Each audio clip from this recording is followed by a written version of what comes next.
तैयार सवालों के लिए CBT 2 के टोटल 15 सवाल होंगे जो हम आपको कराएंगे। रेगुलर बेसिस पे 15 क्वेश्चंस हम आपको कराते हुए चलेंगे। पहला सवाल आपके सामने आता हुआ आंसर करना शुरू करिएगा, ठीक है। चलिए, तो पहला क्वेश्चन आपके सामने है जिसमें लिखा हुआ है PSLV C51। इसके ऊपर सवाल पूछा गया था। तो ये जो मिशन था ये इसरो का मिशन था और ये इसरो का 53rd नंबर का मिशन था, जिसके अंदर एमेजोनिया सैटेलाइट जो है इसको लॉन्च किया गया था। ये पर्टिकुलर सैटेलाइट इंडिया और ब्राजील इनकी ज्वाइंट सैटेलाइट थी जिसको लॉन्च किया गया, जिससे अमेज़न के जो फॉरेस्ट हैं इनके ऊपर नजर रखी जा सकती है।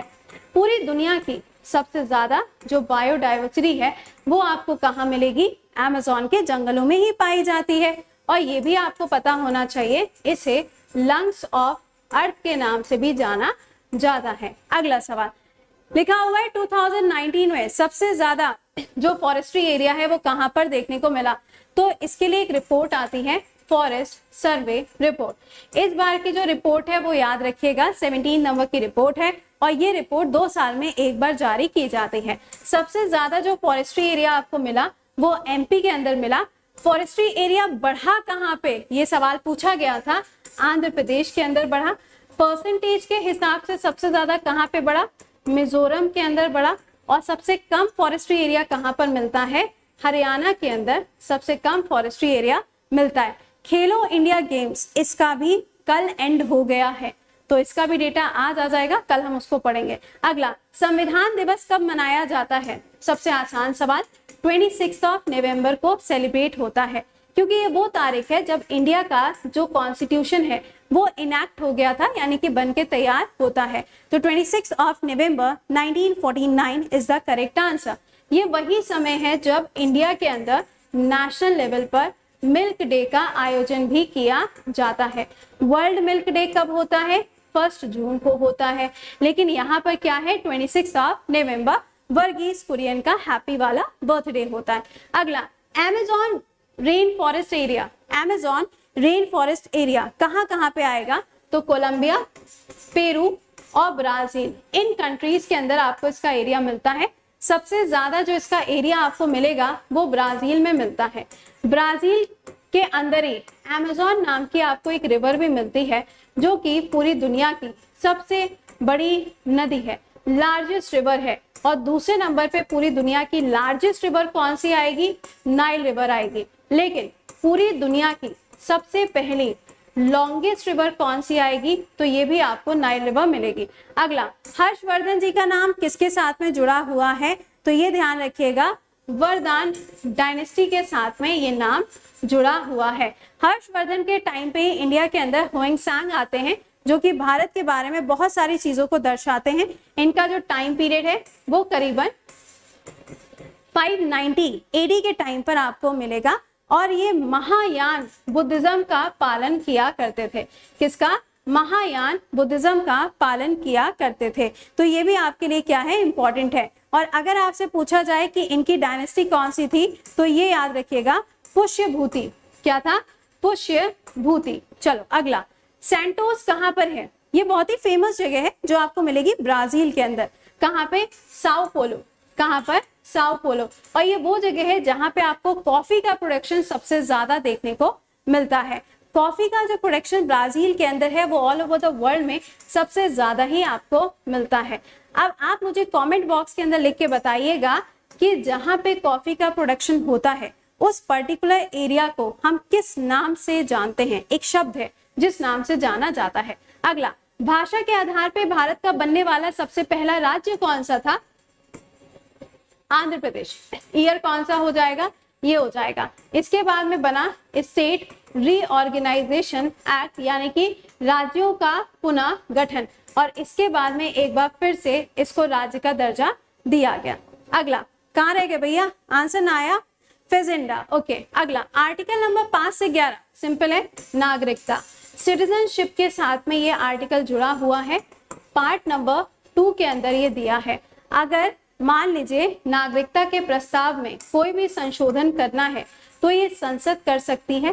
कौन से अनुच्छेद का इस्तेमाल करके? आर्टिकल नंबर 11 का यूज करके किया जा सकता है। इसके लिए सबसे पहली बार एक्ट कब आया था सिटीजनशिप अमेंडमेंट के लिए, तो ये आता है 1955 में।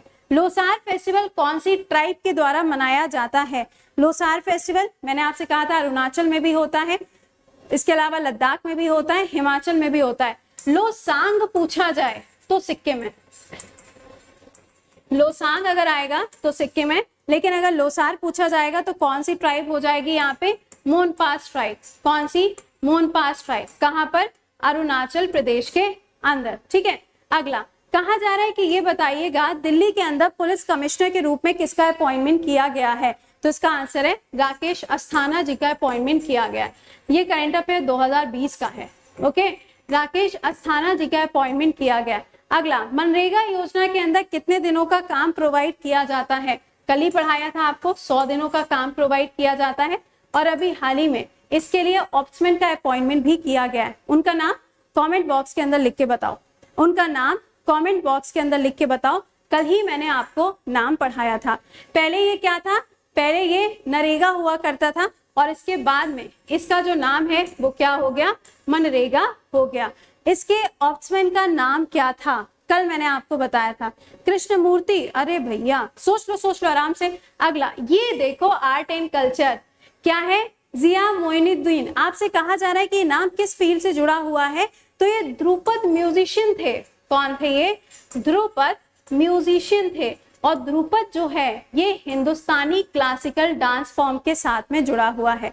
हिंदुस्तानी क्लासिकल डांस फॉर्म के अंदर आप देखोगे तो ख्याल भी आता है, गजल भी आता है और ध्रुपद भी आता है। ये तीन सबसे ज्यादा इंपॉर्टेंट है। एंड इसके अलावा चौथा जो है वो धुमरी है। तो ये पॉइंट्स आपके पेपर के अंदर पूछे गए हैं। उम्मीद करेंगे कि आप इसको अच्छी तरीके से समझ गए होंगे। और ये है आपका आज का होमवर्क जो आपको कमेंट बॉक्स के अंदर करना है। इसी तरीके से कल की क्लास में भी हम क्वेश्चंस आपके साथ में डिस्कस करेंगे, क्योंकि क्वेश्चंस तो मुझे मिल गए हैं, तो I will be discussing on the daily basis. ठीक है, चलिए, तो उम्मीद करेंगे कि आपने यहाँ पे इन क्वेश्चंस को आंसर कर लिया होगा। How was the session? Comment box में बताइएगा, क्वेश्चन का आंसर जरूर से कमेंट बॉक्स में करिएगा। अब आपसे मुलाकात करेंगे 11:30 बजे। जो बच्चे ऐसे जिन्होंने पेड बैचेस अभी तक ज्वाइन नहीं किए हैं, 15 तारीख से यानी कि कल से आपका पेड बैच नया स्टार्ट होने वाला है।